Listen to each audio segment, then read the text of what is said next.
রংলেখা আর্টে সবাইকে স্বাগতম। দেখো বন্ধুরা, দেখো আবার একটি হাউস ড্রয়িং নিয়ে তোমাদের মাঝে চলে আসলাম।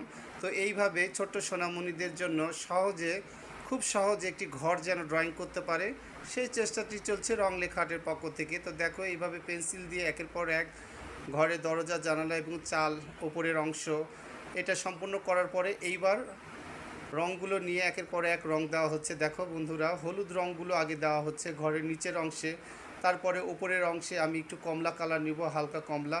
এইভাবে দুটো রং একসাথে ম্যাচিং করে এখানে দেওয়ার চেষ্টা করব। তারপরে বিভিন্ন রঙগুলো এইভাবে ধীরে ধীরে একটির পর একটি চলে আসবে, আর আমার ঘরটি দেখতেও অনেক সুন্দর লাগবে আশা করি। তো তোমরা এইভাবেই রংলেখা আর্টের পাশে থাকো, রংলেখা আর্টকে সাপোর্ট দাও। আর এইভাবেই রংলেখা আর্টের ভিডিওগুলো তোমরা লাইক, কমেন্ট, শেয়ার করবে এবং আমার ইউটিউব চ্যানেলে গিয়ে প্লিজ তোমরা সাবস্ক্রাইব করে দিও রংলেখা আর্ট, তো ইংলিশে। আর এই যে আমার ঘরের কাজগুলো চলছে, ঘরের চালা রেড কালার দিয়ে দেওয়া হচ্ছে যেন বাচ্চারা এগুলো দেখে খুব আকৃষ্ট হয় এবং তারা এগুলো দেখে খুব আনন্দের সঙ্গে ড্রয়িংটি করতে পারে। তো এই যে জানালাগুলো করা হলো, জানালা দরজা এখানে ব্রাউন কালার, নিচে পিঙ্ক কালারটি দেওয়া হলো যেন অতি উজ্জ্বল লাগে, দেখতে অনেক সুন্দর লাগে ঘরটি।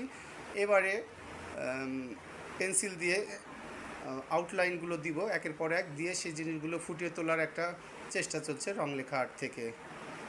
তো এই যে একের পর এক ঘরের চালাগুলো দেওয়া হচ্ছে, সাইডগুলো দেওয়া হচ্ছে এইভাবেই। তো আমার ড্রয়িংটি সম্পূর্ণ হয়ে যাবে।